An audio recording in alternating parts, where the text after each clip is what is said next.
Go ahead. Greetings and welcome to the Brick Branch of the Ocean County Library. We are the OCL Puppet Players, and today we'll be presenting a show based on Peter Brown's books, Chowder and the Fabulous Bouncing Chowder. Chowder is a dog. He's a very unusual dog. Most dogs like to nap, eat, nap some more, and play fetch. Chowder doesn't do normal dog-type things. He's very smart, very curious, just a wee bit strange. There's really only one thing you need to know about Chowder. He's always been different. We love our dog Chowder. Yeah, he's pretty quirky, but most people think he's just weird. Most dogs think I'm weird too. I want to be part of the neighborhood pack. But the more I try to fit in, the more I stick out. It's so not easy being me. My only real friends are my owners, Madge and Bernie Lovington. We don't just like Chowder, we are downright crazy about him. Come here, Chowder. They really love their dog. It's time to put up another precious picture of Chowder. Check out all of these photos on the walls. This is my favorite. The Wubbingtons seem to have a few quirks of their own. In the beginning, Madge and Bernie treated me like a normal dog. They took me for walks, had me get their newspaper, played fetch, the usual things people do with their dogs. But I had better things to do. After a while, we found our own unique ways of doing things. We always had strange looks while we were doing them. For instance, whenever we took Chowder out for a walk, we carried him in a baby carrier. Also, Chowder doesn't like to fetch the paper. He prefers to read the paper. Look, here's a photo of Chowder reading the paper. I'd love to read the sports section and the editorial page. There are a lot of people and other dogs who think I'm strange.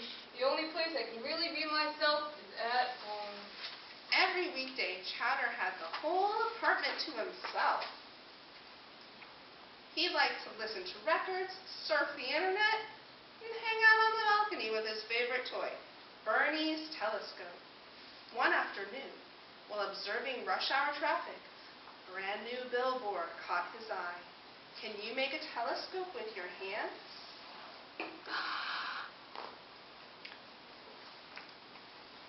Now, use that telescope to see if you can find the billboard. Look, there it is. Oh, It was a sign for the Food Ranch, my all-time favorite grocery store.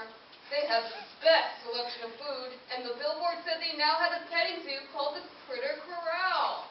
All the neighborhood dogs said Chowder belonged in a zoo, and he wondered if they were right. He couldn't wait to meet all of the animals in the zoo. But later that week, the Wubbingtons still hadn't gone shopping. I just had to get to that Critter Corral at the Food Ranch, and I had the perfect plan to get there. I was going to turn my midnight snack into a midnight feast. Chowder devoured everything in the refrigerator. when we got up Saturday morning, we were starving. We sure were. We headed down to the kitchen and found a totally empty fridge. We had no other choice but go to the Food Ranch to get some more food. Chowder's plan had worked marvelously. When the Wubbingtons pulled into the Food Ranch's parking lot, Chowder darted out of the car and headed straight for the Critter Corral petting zoo. Chowder was convinced that this was his best chance to make some friends. I was just about to introduce myself to the animals when a red kickball rolled over my way. All I had to do was bump it back under the fence, and I knew the animals would invite me to play. I'd never kicked a ball before, and you'll never guess what I did. I swung my paw and kicked the ball over the animals and up into the tallest tree in the petting zoo. The ball got stuck in the branches. Ugh! All the animals were looking up at the tree when Madge and Bernie arrived and put Chowder in the shopping cart. Get along, little doggy. It's time to rustle up some grub. Before I could even apologize for losing their ball, Madge and Bernie had tossed me in the shopping cart and headed into the food ranch. I wasn't too happy. Bernie and Madge plunked Chowder down in the dog food aisle because they knew it was the one place he'd stay put. I love the dog food aisle, but looking at all that fabulous food couldn't keep me from thinking about the petting zoo. I felt like a real fool, and I just had to get the ball back for the animals. I'm sure you remember Chowder kicking the ball into the tree, but how was he going to get it down? He was too short to climb a tree, and the food ranch doesn't sell kickballs. Chowder didn't know what to do. I sat in the dog food aisle for so long that I eventually had to find a bathroom. I headed upstairs and found there was a window above the sink in the restroom. I squeezed through the windows, and guess what? I saw the kickball, and I mustered up all my courage and jumped into the tree. Woo!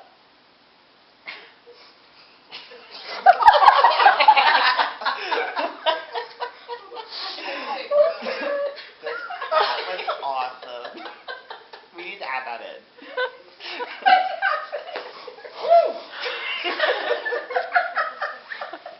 We heard a ruckus and looked up into the tree. We saw the dog that kicked our ball hanging from one of the branches by his neck. We knew we had to get him down from there. Oh, so I The got petting zoo animals worked together to build an animal pyramid under Chowder. The animals on the top of the pyramid was right under Chowder. When I felt something furry under my feet, I grabbed the ball and let go of the branch. The petting zoo animals lowered me to the ground. They had rescued me. Now that Chowder had rescued the kickball and the animals had rescued Chowder, they were all eager to play. Since he was the best kicker of the group, everyone wanted him to play on their team. They taught Chowder how to play kickball, and he taught them some of his favorite games. When we found Chowder in the petting zoo, we were happy to see that he had made some friends. Bernie and I took some pictures of Chowder and the petting zoo animals.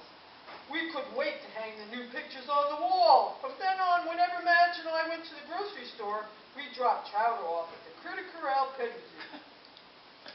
Chowder sure had fun with his new petting zoo friends.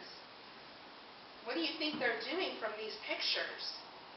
Well, they're... Playing. What about here? Oh, they're driving? Playing some more. Chowder certainly was a dog who loved an adventure and trying new things. For instance, he really wanted to go to Twisty's acrobatic fanatic camp because he loved gymnastics. Unfortunately, Twisty's doesn't allow dogs. We felt so bad for Chowder. But we did have a good idea about where we could send Chowder instead. My friend Shirley Fabu runs the Fabu Food Camp. She turns beautiful dogs into fabulous dogs. And who's more beautiful than Chowder? They go on field trips and work on their skills in fabulousness. I thought I'd have a wonderful time there, but of course I didn't fit in. All the other campers looked the same. They were all beautiful, had good manners, and were terribly boring. I tried to get them to loosen up and play some games, but all they wanted to do was sit around in the sun and be pampered.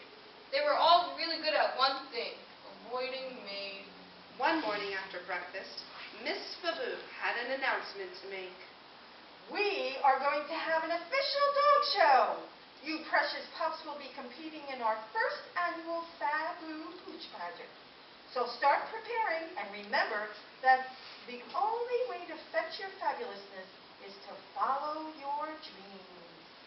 Chowder knew he was a bit funny looking, and he thought that competing against perfect dogs was a lost cause. Oh, I almost forgot. The winner of the dog show will win 1 year's supply of yummy Snarf Snacks. Snarf Snacks? Those are my favorite doggy treats. I didn't know how, but I had to win that pageant and get my paws on those snacks. Doggies got right down to business.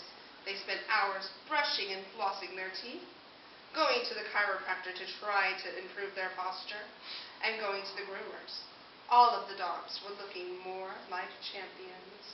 All the dogs except for me, that is. I tried making myself look more fabulous. I tried wearing a bow tie and loafers and even curling my hair. I needed a new plan. Oh, don't worry, Chowder. You just need to follow your dreams. I had a lot of dreams to choose from. I dreamed of being a professional kickball player, an astronaut, a gourmet chef, and more. But my greatest dream was to be an acrobat.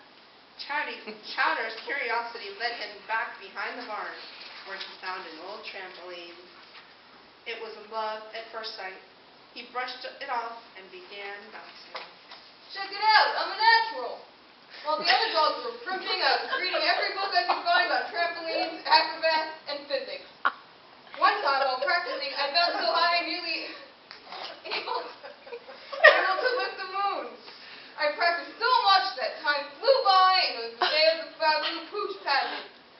I couldn't believe how many people and pups showed up to see the show. We got seats right up front.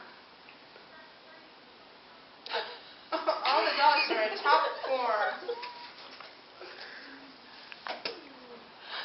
Lola had a sparkling smile.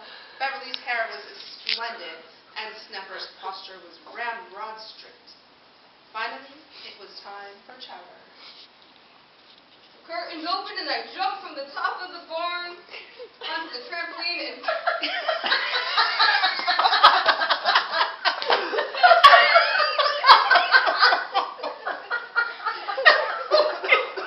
went high to the sky. I spun into a tight corkscrew and then did a cartwheel. I did 3 backflips and then did my signature move, the Chowderian bounce. When Chowder finished his routine, the crowd went wild. They clapped, cheered, and barked.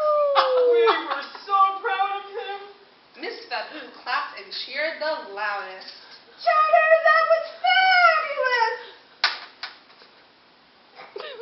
The judges loved my performance, but they didn't think it belonged in a Babu Pooch pageant.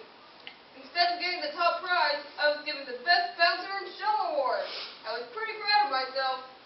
Beverly may have won the year's supply of Snarf Snacks, but Chowder became the official spokesdoggy for Snarf Snacks As Company. spook doggy, I got a lifetime supply of my favorite treats. The following summer, Miss Babu invited Chowder back to camp.